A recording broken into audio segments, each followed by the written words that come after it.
Hey everyone, I welcome you all for your today's English class. In today's class, do you know what we are going to learn? We are going to learn the poem River by Carolyn Ann Bowles. Do you know what is a poem River about? River poem is about river.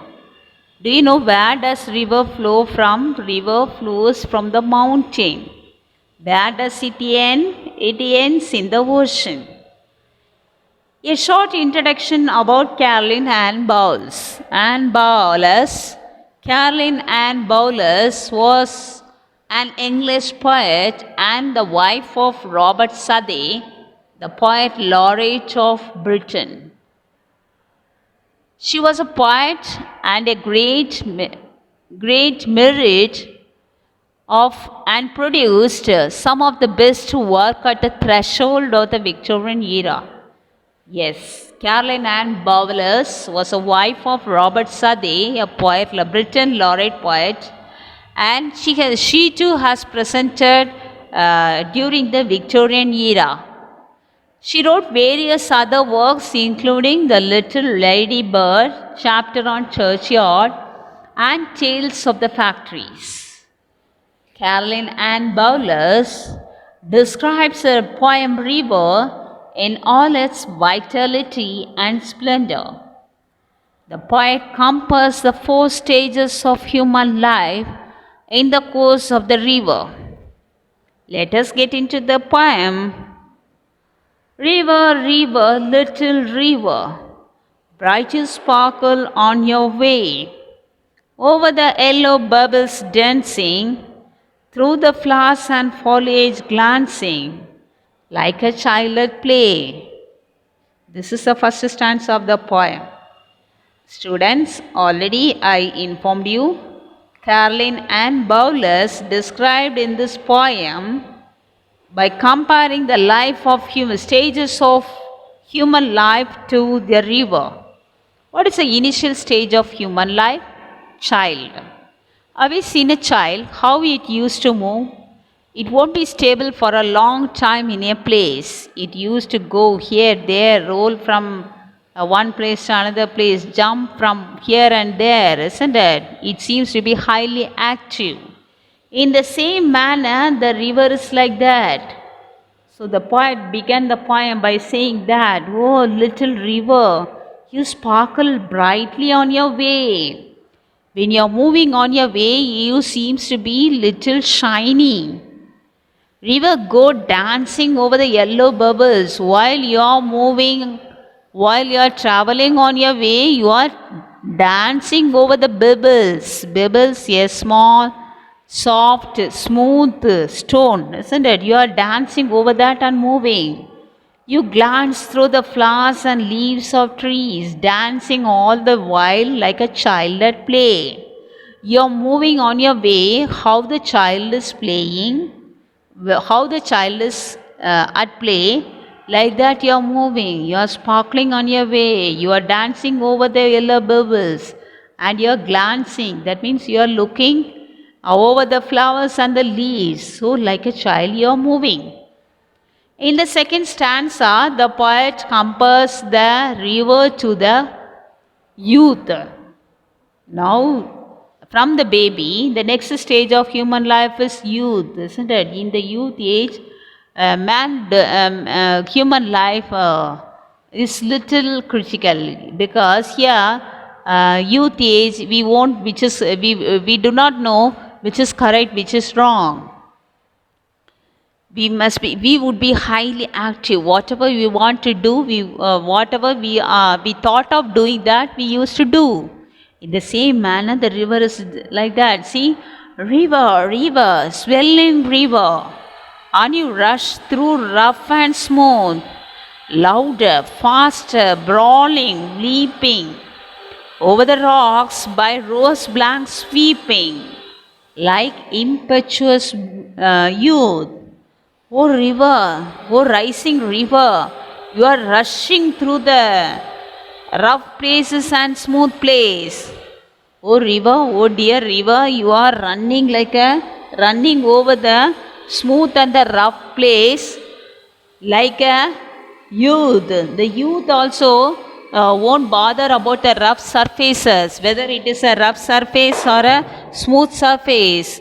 He never bothers about it. He used to walk as he please. In the same manner, you are moving and you are brawling and leaping. You are jumping here and there, fighting with each other, and you are going on the rough place and the banks. Sometimes you are moving over the rough place, and sometimes you are moving by the side of the river banks, which is filled with rose flowers.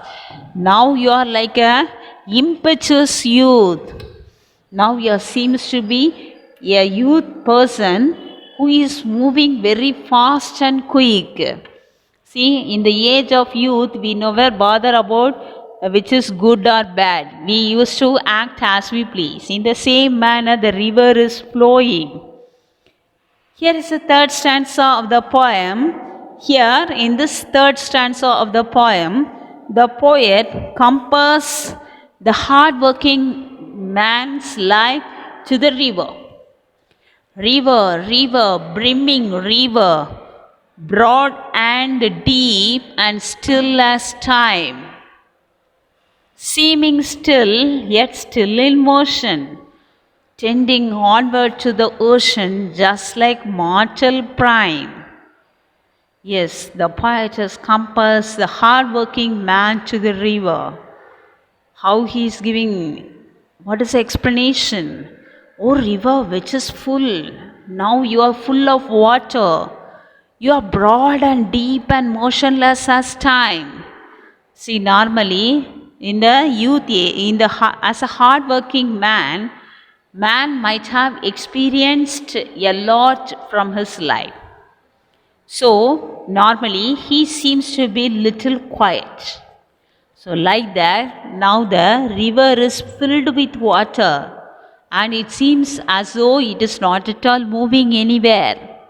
Okay, so though you see motionless, though the river seems to be motionless, you are moving towards the ocean. We cannot see that the river is moving, but still the river is flowing towards the end, that is the ocean. Like that, the man is moving towards the end of his life. Now you are like a man in his prime. As a main part, important thing, you are moving towards the ocean. Yes, the final last stanza of the poem, the poetess compass expresses the long journey of river reaches the endless sea. River, river, headlong river, down you dash into the sea. See that line hath never sounded, see that sail hath never rounded, like eternity. Eternity means endless. Headlong means with the head first and the rest of the body following. Hath means it's a past. In the past, the third person singular form of the word have. The third person singular form of the word have. Okay. Yes, let us see the explanation of the poem. Oh river, you move quickly down into the sea. Yes, being a hard-working man is filled with all sorts of worries and sufferings, but it seems as though he is quite calm, isn't it? At once the man reaches its final stage of life, he is moving quickly towards the end of his life. Here also the river seems to be more quickly down into the sea. That sea's depth has never been measured by a weighted line. The depth of the sea cannot be mentioned, cannot be measured. Like none has gone by ship completely round the sea, which can be compared to eternity. Eternity means life continuing without end. After no one can continue the life without the death, isn't it? All our life come to an end one day as a death. That day is called, we used to call it as death. isn't it? So one cannot travel all around the world. Our life will come to an end. Last stage of the poem. 4 stages of life are compared with the 4 stages in the course of the river. So when the river flows, it flows as though the child is playing, and when it is swelling, it flows as though the youth stage of how the youth is traveling on the river. And next, hard-working man. The river seems to be very quiet and calm, though it is filled with water. It seems to be like a hard-working man. And in the final stage of a river, it ends at the ocean. Though it happens to falls from the mountain, runs through the valleys, touching through the riverbank side of roses, and passing over the rough and the smooth surfaces, seems to be very quite calm. At the end, the river has to come to the ocean. In the same manner, man's life will come to an end as a death. So here the poetess compares the 4 stages of river to the human life. Hope all would understand the explanation of the poem The River. Students, please learn all these 4 stanzas of the poem because it is a memory poem. Thank you, students.